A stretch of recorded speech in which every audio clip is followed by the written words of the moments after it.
Bueno, las últimas novedades de esta guerra en Oriente Medio son principalmente tres. Por un lado, que el ejército israelí, que empezó la invasión terrestre a la Franja de Gaza el pasado día 28 de octubre, ha cercado la ciudad de Gaza oficialmente en el día de ayer. Esto ha sido confirmado, o sea, ha sido declarado por el portavoz de las IDF y ha sido confirmado por el gobierno de Gaza y también por periodistas palestinos en la zona. Además, está completamente confirmado. La ciudad de Gaza ha sido cercada, se ha cortado el paso del norte de Gaza al sur de Gaza, para que nos entendamos. Hasta el momento, oficialmente, los israelíes han declarado que han tenido 24 muertos en el transcurso de esta ofensiva terrestre. Hay un par de decenas de heridos. Esta cifra no está circulando tanto, no está hablando tanto de ella, pero también han reconocido bastantes heridos. Al menos una cifra equivalente. Aunque, evidentemente, pues fuentes locales pueden hablar de que hay más heridos y más muertos, pero desde luego vamos a hablar únicamente. Nuestra política en general es hablar solo de las cifras oficiales de bajas propias. Además, nunca intentamos siempre no dar otras cifras. Me parece algo importante aprovechar esto para explicarlo, porque consideramos que por lo general las cifras que se dan en un conflicto armado de bajas del oponente son pura propaganda. En nuestra experiencia siempre ha sido así. Y en cambio las cifras que se reconocen propias, si bien también consideramos que pueden ser usadas como propaganda, nos parece siempre que, por así decirlo, quien ha sido declarado muerto generalmente está muerto. Puede ser menos del total, pero nos suele parecer una cifra más significativa Segura. a la hora de darla, más segura de dar, más certera, que digamos, esas fuentes enemigas, por así decirlo, que puedan decir. Nos parece siempre que eso es lo más útil que podemos daros como información, aun sabiendo que probablemente no sea preciso y exacto y porque también puede tener motivos propagandísticos tanto para afuera como para adentro. Sí, por supuesto, como nos lo estoy diciendo en el chat, sí. Las bajas propias a veces son para arriba para ganar relato y a veces para abajo para ocultar fragilidad, por supuesto, pero aún así, en nuestra experiencia cubriendo conflictos, por lo general suele ser más fiable que si alguien se ha declarado muerto, sobre todo si cuando se dan, como en este caso, cifras con nombres, apellidos y foto, generalmente esa gente verdaderamente ha fallecido en el conflicto y es algo más útil de lo que podemos informaros. Bueno, pero más allá de este pequeño lapsus para explicaros por qué cifras damos y qué cifras no, otros desarrollos importantes son los siguientes. Bueno, estamos esperando, como se decía antes Edu, que este discurso de Hassan Nasrallah, el líder de Hezbollah, que será a las 2 hora peninsular española, y que hay una gran expectación en toda la región sobre qué podrá decir Nasrallah, porque será su primer discurso desde el comienzo de la guerra. Hay que tener en cuenta que Hezbollah ha reconocido hasta el momento 52 muertos, 52 muertos entre sus filas. Han muerto 52 miembros de Hezbollah en los combates contra el ejército israelí en la frontera de Líbano-Israel. Y claramente se espera pues un comunicado significativo, al menos de cara a estos. Nosotros personalmente no consideramos que vaya a haber por así decirlo, una declaración de guerra más. No es, digamos, los discursos de Nasrallah suelen ser más retóricos y de amenazas subterráneas prácticamente, que de declaraciones duras, contundentes y directas, pero es importante, sin embargo, que toda la región está esperando el discurso y a ver qué ocurre. Desde luego, ha habido tensiones significativas, por ejemplo, dentro del Líbano, con el líder del principal partido cristiano, se me ha ido el nombre ahora mismo, perdonadme por ello, pero el líder del principal partido cristiano, diciendo que Hezbollah está a punto de cometer una gran temeridad y que que es un crimen que vayan a arrastrar al Líbano a la guerra. Y también en otros países, también por ejemplo en Irak, donde el eje resistente también ha hecho movimientos significativos.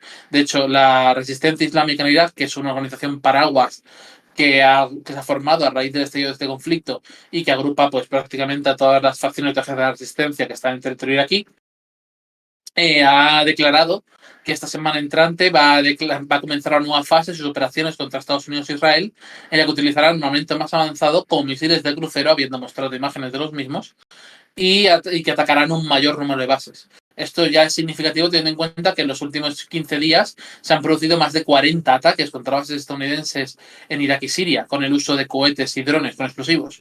Así que si prometen una escalada mayor con un mayor número de bases y un mayor número de medios, desde luego será algo significativo si lo cumplen. Además, ha habido comunicados en el sentido también de que ha llegado la hora, muy rebombantes, ¿no? Pero ha llegado la hora de expulsar definitivamente a las fuerzas de la coalición de Irak, etcétera, etcétera, etcétera. Y de hecho, el gobierno iraquí está claramente nervioso y ha dado instrucciones de incluso de redistribuir cierta parte del arsenal por el país, por si acaso se intentan tomas de arsenales por parte de estos grupos paramilitares y demás. Así que la situación también está muy tensa, muy tensa en territorio de Irak.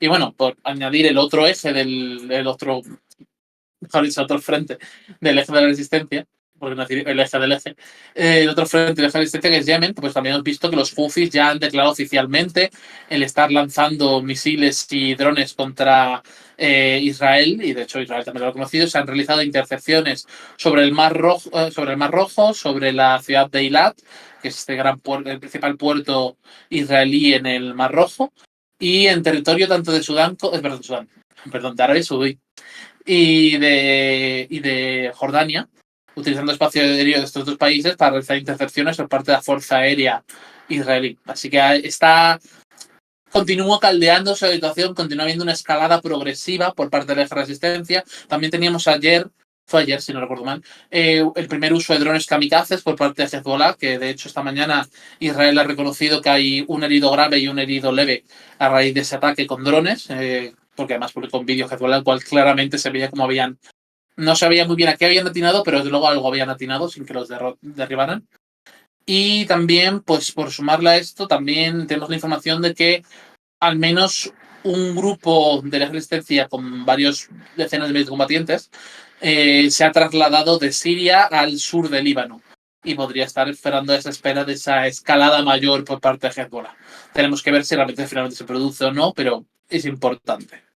Yo creo que con esto tenemos más o menos el resumen de los principales acontecimientos. No sé si me dejo algo, pero también hay un deterioro progresivo de la situación en Cisjordania, donde ya hay más de 126 muertos. Si no recuerdo, la última cifra que he visto esta mañana eran 126 muertos, y donde en sitios como Jenin se están produciendo combates continuos entre las fuerzas israelíes y las fuerzas palestinas de la zona.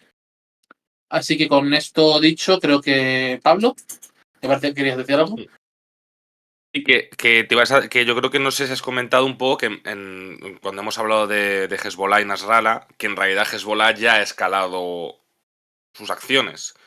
Que en el día de ayer realizó más ataques, con además el primer ataque con dron sobre posiciones israelíes. Es decir, que esa escalada ya la estamos viendo. A lo mejor no es la escalada que se esperan muchos para provocar una guerra regional, pero efectivamente sí que está. Quiero decir que ayer hubo muchos ataques y por las imágenes que vimos seguramente causaron bajas en los israelíes.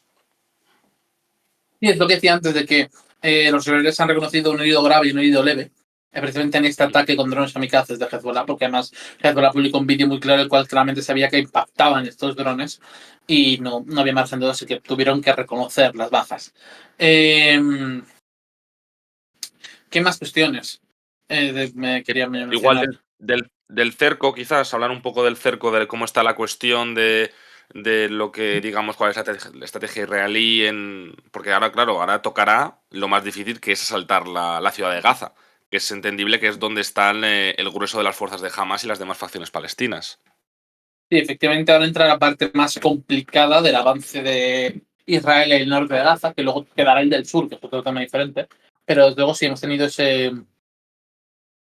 nueva fase que va a ser pues, la más compleja, y veamos probablemente cómo se incrementará sustancialmente la cantidad de bajas que sufran los israelíes en los próximos días. Como hemos visto más con diversos vídeos de Hamas, pues salen de túneles, tal y como se esperaba que hicieran, utilizan drones en los ataques, utilizan sistemas antitanque, y eso es lo que está infligiendo las bajas principalmente a los israelíes, a pesar de que estos continúan por ahora en la zona más segura de Gaza, por así decirlo, que es esa periferia en la cual no hay muchos edificios, los edificios que hay los están derribando porque además es algo que me parece muy significativo, que en todos los vídeos que publican las IDF sobre sus avances en Gaza se ven excavadoras, porque lo que están haciendo es básicamente derribar los edificios con los que se cruzan para para asegurar las posiciones suyas, que parece bastante importante de cara a cómo pretenden enfocar el avance sobre la ciudad de Gaza.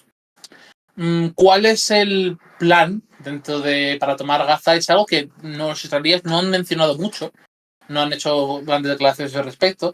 Se espera que vayan prácticamente limpiando barrio por barrio y buscando los túneles. Sí. Lo cual, como ellos mismos dicen, va a llevar muchos meses. Va a llevar muchos meses de limpieza y combates en esos entornos urbanos que son tan difíciles de manejar como hemos visto en otros conflictos. Por cierto, acabo de recordar que además ayer pasó otro hito importante, que es que las facciones iraquíes declararon un ataque contra Israel. Y esto es la primera vez que ocurre desde los 90, desde el momento cuando estaba Saddam en el poder y se lanzaron varios misiles balísticos en dirección a Israel. O sea, es algo también paradigmático en qué situación estamos, en qué diferente es con lo que había, con lo que ocurría antes. Que nuevamente todavía no estamos en ese escenario peor de mayor escalada que estamos esperando porque lo prevemos, vemos que va a suceder, pero sí que ya ha habido un montón de pasos significativos y sin precedente, o al menos sin precedente cercano en el tiempo. Y bueno, creo que también podemos hablar... Sí, dale, perdona, sí, dale. Nada. Tranquilo. Y también, bueno, que aprovechando, podemos hablar del ámbito diplomático, podemos hablar de que esto también fue ayer en primera hora, además, cuando el gobierno de Bahrein anunció la expulsión del embajador israelí y se llamado a... Perdón, que no hacía esa expulsión al final. Anunció que el embajador israelí había abandonado el país, que había llamado a consultas a su embajador en Israel y se habían suspendido estas relaciones económicas, que es el quinto país que toma medidas, siendo los otros Jordania, que llamó a consultas a su embajador, Colombia y Chile, que también lo hicieron, y Bolivia, que cortó las relaciones diplomáticas con Israel. Creo que estos son los 5 que han tomado medidas significativas en ese sentido. Sí. Lo que pasa es que la cuestión de Bahrein, que lo importante es que era un país, aparte de la región, que había normalizado sus relaciones con Israel en el marco de los acuerdos de Abraham, ¿no? Que ahí es la importancia, ¿no? Porque al final es lo que, digamos, lo que llama la atención o lo relevante, ¿no? Que es la decisión de Bahrein, ¿no? Aunque luego pues sea un poco más, digamos... ¿cómo decirlo? No era una escalada tan grande, pero que es una decisión relevante y se apunta que es un aviso a Israel en su batalla diplomática, que es todos los esfuerzos que ha realizado los últimos años para normalizar las relaciones de facto con sus de jure, perdón, con sus vecinos de la zona, etcétera, pues que poco a poco se están esa batalla diplomática pues la están perdiendo, eso hay que decirlo. Al menos por la presión que hay desde las sociedades de esos países, no desde sus élites precisamente. Por cierto, lo que mencionas también, interconectando ideas, ayer anunciaba Australia el envío de efectivos militares a Oriente Medio para reforzar también estas despliegue occidental de capacidades militares de la región para tratar de disuadir esa escalada regional, que se suma entonces a Estados Unidos, a Reino Unido y a Francia. Creo que son los únicos 4 países que han anunciado. No, Canadá también había anunciado que enviaba aviones. Los 5 países han anunciado algún tipo de despliegue militar en la región para precisamente eso, disuadir o prevenir o dar capacidades en caso de que se produzca esa guerra regional que tanto se teme. Y estaba pensando, aunque obviamente es Estados Unidos el que ha empleado más recursos en la zona. Bueno, nos preguntan nuevamente qué esperamos de las declaraciones de Nasrallah. Lo habíamos dicho al principio del programa que no esperamos una declaración formal de guerra a Israel ni nada por el estilo. Esperamos una serie de amenazas veladas y un discurso muy florido, porque además, si habéis visto anteriormente, si será casualidad que habéis visto anteriormente discursos de Nasrallah, siempre son discursos muy cargados de lenguaje muy poético, muchas amenazas muy... Veladas. Sí, veladas a veces, pero también también una retórica muy pomposa, en mi opinión, ¿no? Además, yo desde luego no espero una amenaza directa y fundamental, por así decirlo, por parte de la sala. Que puede que la haya, quién sabe, ¿no? Porque al fin y al cabo estamos en tiempos excepcionales. Pero iremos viendo cómo evoluciona el asunto. Desde luego sí que estamos viendo una escalada progresiva del eje de la resistencia en todas sus ramas regionales. Pero si el discurso Nasrallah marcará algo a nivel político, un punto de inflexión, es algo que nosotros al menos no esperamos del propio discurso en sí. Pero normalmente podría llegar a ocurrir algo. Desde luego hay una alarma significativa en la región al respecto. Ha habido tensiones importantes internas dentro del Líbano y a nivel de, por ejemplo, los israelíes estaban diciendo que más del 50% de su fuerza aérea está ahora mismo simplemente a la espera por si se produce esa escalada por parte de Hezbollah y que en general van a estar muy pendientes de ello. Así que... Aprovecho para decir que podéis dejarnos vuestras preguntas, evidentemente. Bueno, mira, justo hay una de Turquía, pero eso, que nos podéis dejar vuestras preguntas y que las iremos respondiendo, evidentemente. Y agradecer, por cierto, a Caloniano777 por su suscripción. Os recuerdo que podéis suscribiros a nuestro canal, que nos ayudáis, que hoy la meta es de 1725. Y al final que nosotros, pues este proyecto se sustenta en vosotros, en la gente, en nuestros suscriptores, etcétera, porque no recibimos apoyo económico de nadie. También porque es una decisión nuestra que hemos tomado para tener un análisis más independientemente posible y profesional que podemos dar. O sea que evidentemente tenéis podéis suscribiros con Prime, que es gratis, a Twitch, luego suscribiros directamente, regalar suscripciones a Twitch o a nuestra web, que es lo que yo recomiendo más si queréis también profundizar en los análisis escritos, y luego tenéis nuestra newsletter y seminarios, ¿no? Así que eso, queda dicho el momento publicitario. Y la pregunta bueno, no sé cómo se pronuncia. Bueno, sobre Turquía. ¿Sabemos algo de Turquía? Básicamente, ¿cuál es la posición de Turquía? Entiendo qué nuevos movimientos ha hecho, etcétera. No sé si quieres contestar tú, Jorge. No, bueno, Turquía está manteniendo esa presión diplomática, esos contactos continuos con otros actores y con otras potencias de la región para tratar de presionar, al menos para un alto el fuego y posteriormente después del conflicto para la solución de los estados. Están en esa retórica también de crítica muy ardua contra Occidente y contra Estados Unidos, Israel, ¿no? Y en general ha habido grandes movilizaciones en Turquía en apoyo a la causa palestina, pero por ahora no han tomado acciones más directas, no ha habido ningún tipo de sanción o acción diplomática dura, por así decirlo, como podría ser esta suspensión de lazos económicos, que sea algo que digamos, bueno, esto es un paso más allá. Por ahora no, por ahora es sobre todo retórico y diplomático lo que está haciendo Turquía. Esto no significa que no pueda hacer más en el futuro, pero en buena medida creo que está esperando a ver qué ocurre con otros actores. Es una sospecha que tengo yo en ese sentido. El Parlamento argelino dio al presidente Tebboune la autoridad para ir a la guerra de Israel. Es cierto, lo dudo muchísimo. Dudo mucho que Argelia, a pesar de que es un país que apoya claramente a Palestina frente a Israel, hagan a cualquier movimiento que implique ir en guerra con Israel. O sea, eso no, lo dudo muchísimo. Yo desde luego no he Y visto nada al respecto.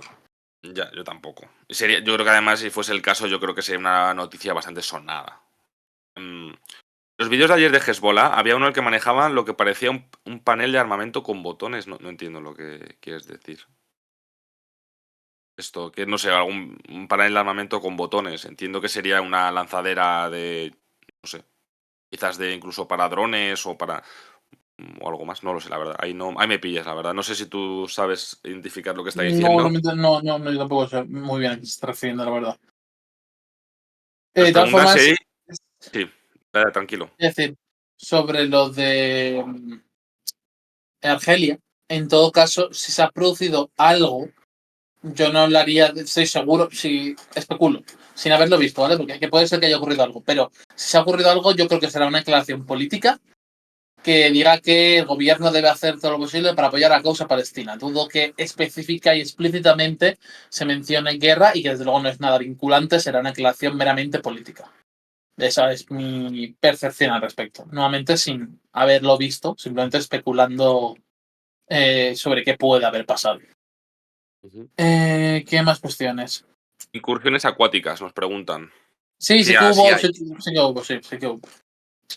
Ha habido varios, sobre todo en esa primera fase, cuando el ataque de Hamas en parte tuvo una vertiente acuática con submarinistas y con lanchas, pero desde entonces, si bien ha habido algunos intentos más de desembarco, esta semana ya no, de la anterior, pero de la anterior todavía hubo algún intento de desembarco en Zikim, este kibutz de al lado de la frontera con Gaza.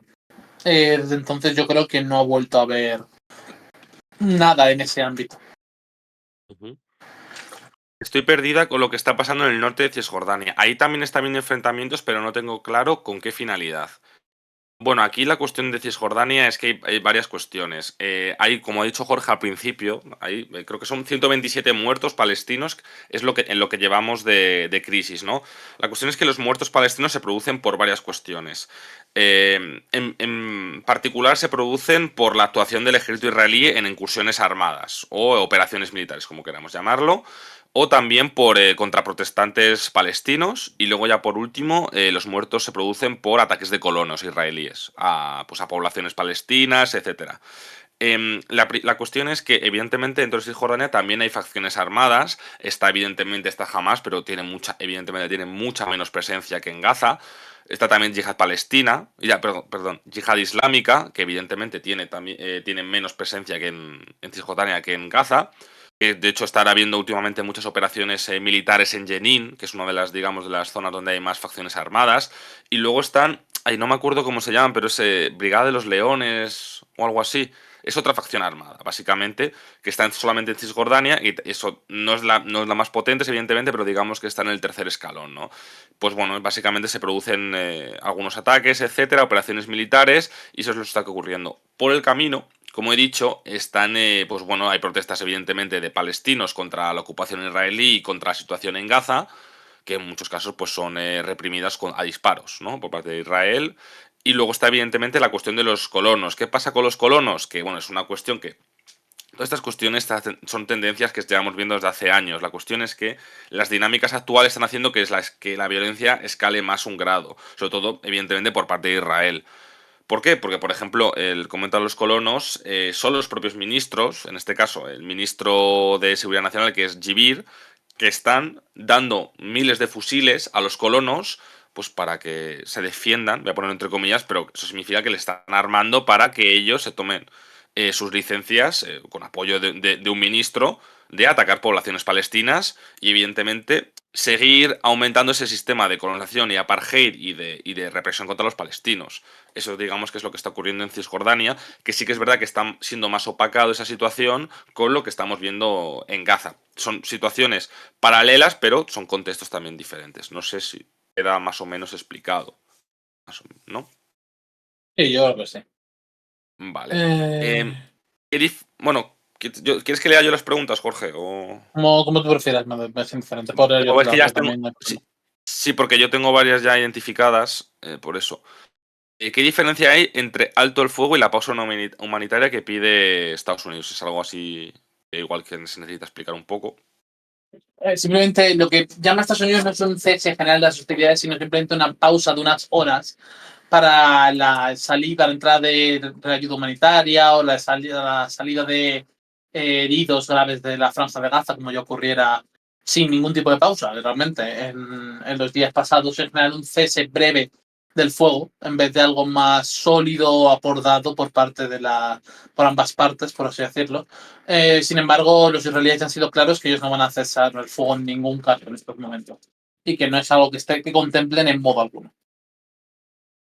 Preguntan por qué Eh, usamos el término apartheid. Lo digo rápido, porque bueno, es un sistema de opresión en el que básicamente los palestinos tienen mucho menos derechos que los israelíes y que están sometidos a un sistema como digo, de opresión en el que pues no tienen libertad de movimiento, evidentemente no pueden votar por su condición de ser palestinos. Y esa es aparte de que sufren limpiezas étnicas, sufren bueno, vejaciones continuas, ataques, limpiezas étnicas en el sentido de que básicamente destruyen sus hogares o simplemente les colonizan los colonos bajo evidentemente, la supervisión del gobierno. Evidentemente no siempre están de acuerdo el gobierno con los de turno, con los colonos, pero es evidente que no hay una política para parar esa dinámica, Vale, por eso lo llamamos apartheid. Sí, yo voy a desarrollar más ese sentido. Porque le llamamos vale, apartheid, porque lo que ocurre en Cisjordania no puede denominarse de otra manera.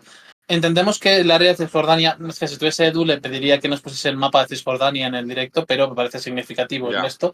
Existe, el área de Cisjordania está dividida en tres zonas, A, B y C. La A está bajo control total palestino, en principio, la B es control mixto y la C es control israelí. Las zonas A, las zonas de control palestino, están rodeados por completo por las zonas C de control israelí, con checkpoints, con puntos de control para el paso de los palestinos.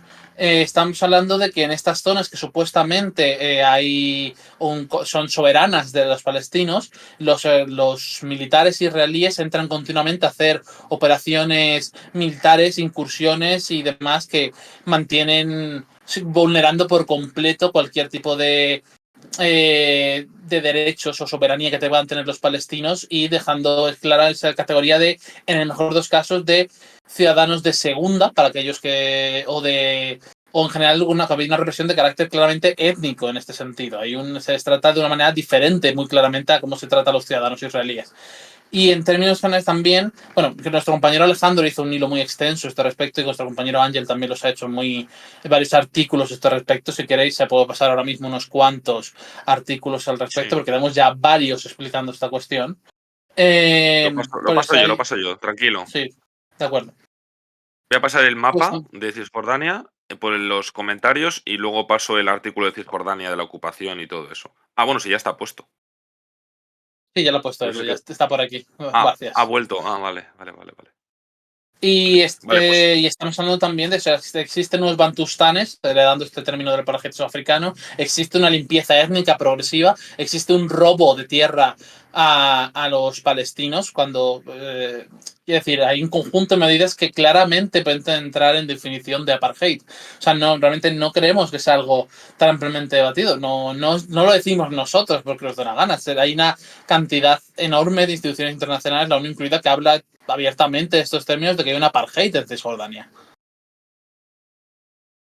No hay que eso, como está diciendo Chad, no hay libertad de circulación, no hay libertad de movimiento, no hay en general, hay una ocupación del territorio cisjordano con unas medidas de represión y de separación étnica que están impuestas desde el gobierno israelí. No sé qué, por tanto, no sé qué os falta, por así decirlo, para definir lo que es un apartheid, porque desde luego nosotros opinamos sin ningún tipo de duda que la situación en Cisjordania es de apartheid completo.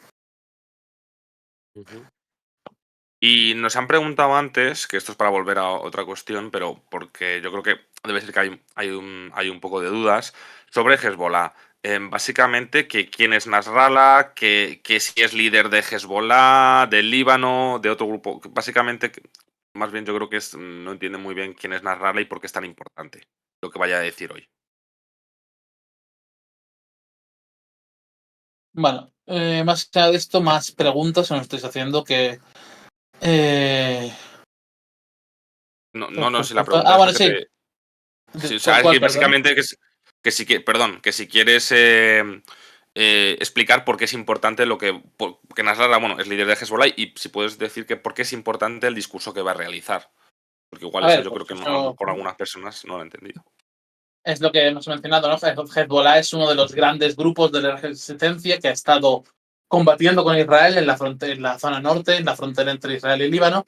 Como decía antes, ya ha habido 54 miembros de Hezbollah fallecidos en estos enfrentamientos y se espera el primer gran discurso del líder de este grupo libanés desde el comienzo de la guerra. Hay una alerta significativa en la región por lo que podría implicar este discurso, pues que ya se está produciendo una escalada progresiva de medidas por parte de el eje de resistencia contra Israel.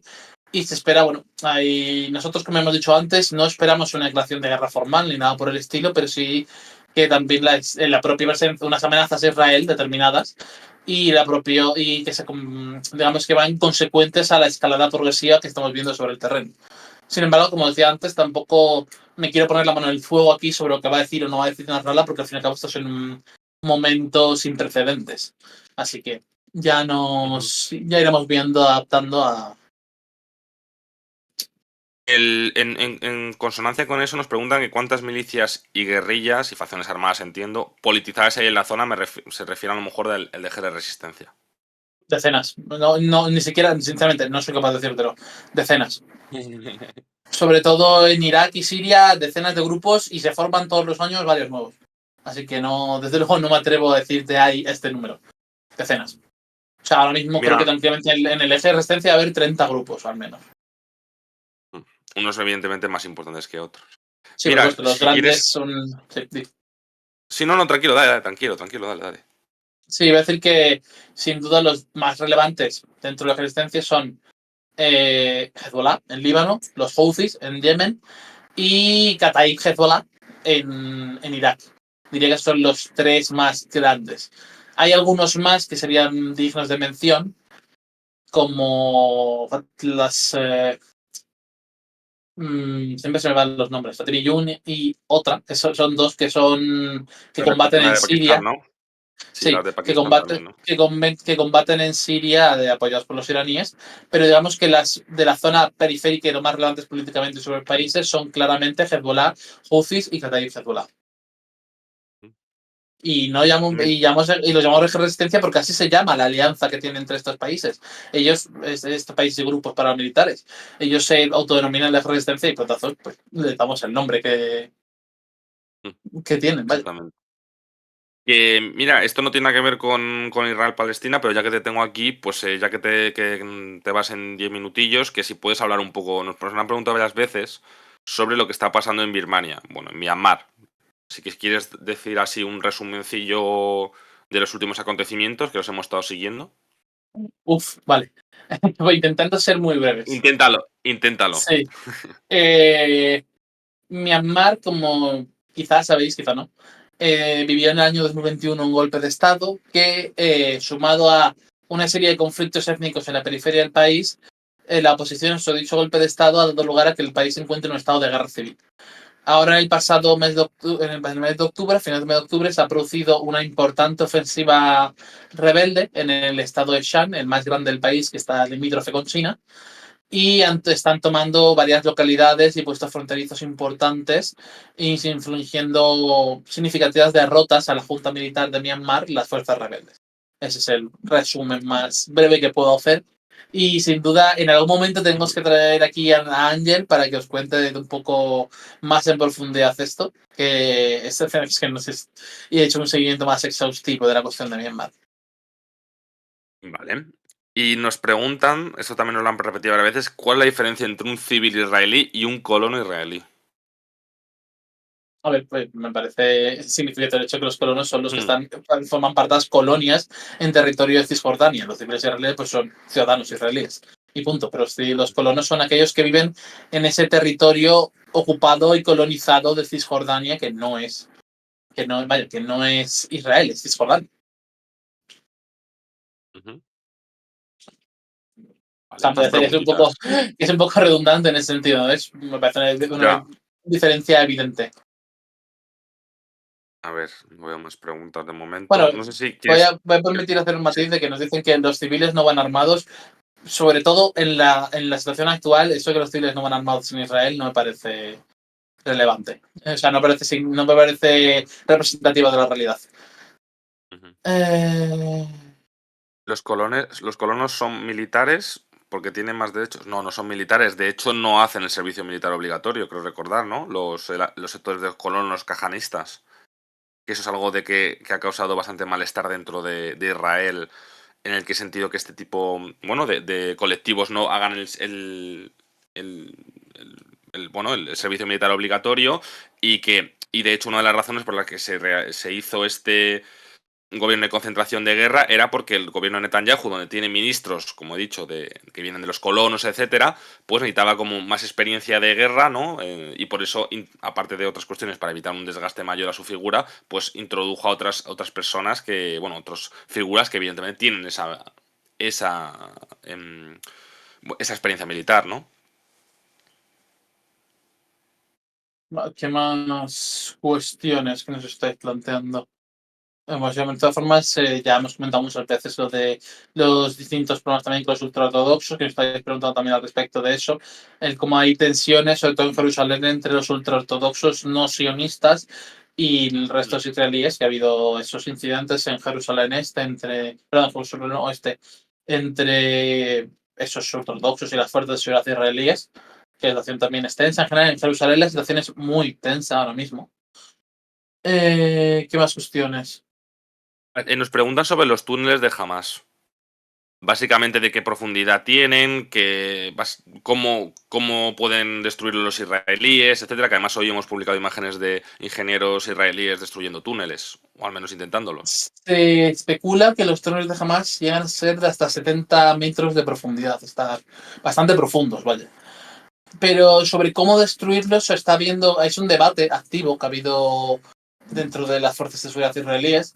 Se ha hablado de utilizar proyectiles antibúnker, se ha hablado de tratar de inundarlos con agua de mar, de utilizar humo para sofocar a los combatientes de Hamas en el interior. Se ha planteado un gran número de posibilidades y por ahora no parece del todo claro por cuál se han decidido para tratar de abordar este problema para la invasión, porque desde luego la red de túneles es muy densa y extensa.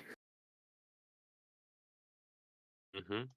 Básicamente es la principal miedo, por así decirlo, o digamos, o principal arma que tiene Hamas en la guerra ahora mismo, en la lucha urbana, ¿no? Sí. Bueno, nos pregunta también sobre los misiles y drones de los Houthis que están Hmm. lanzándose. La mayoría de ellos están siendo interceptados por Israel, pero se han producido intercepciones por Jordania, Arabia Saudí y Estados Unidos. Pero el grueso de intercepciones han sido israelíes. Mm. Pero creo que nos preguntan sobre si tienen incidencia de verdad. Incidencia en el sentido de que, a ver, desde luego están teniendo que gastar recursos y dedicar fuerzas a defenderse por el sur. Por ahora no se ha producido, que se sepa, ningún impacto en territorio israelí, todos han sido derribados, pero están llegando, están alcanzando el país. Pero están derribando, pues sea sobre el propio cielo israelí o en los territorios de alrededor. Ujú. Vale. Todas las estrategias que plantea Israel mataría a todos los rehenes, ¿no? Sí, Bueno, por eso, ya han probablemente muerto. sí. Y en buena medida también es por eso por lo que por ahora no se han tomado medidas muy activas en la mayoría de los túneles, porque están precisamente intentando recuperar a los rehenes en medida posible. Es uno de los objetivos declarados de la operación militar.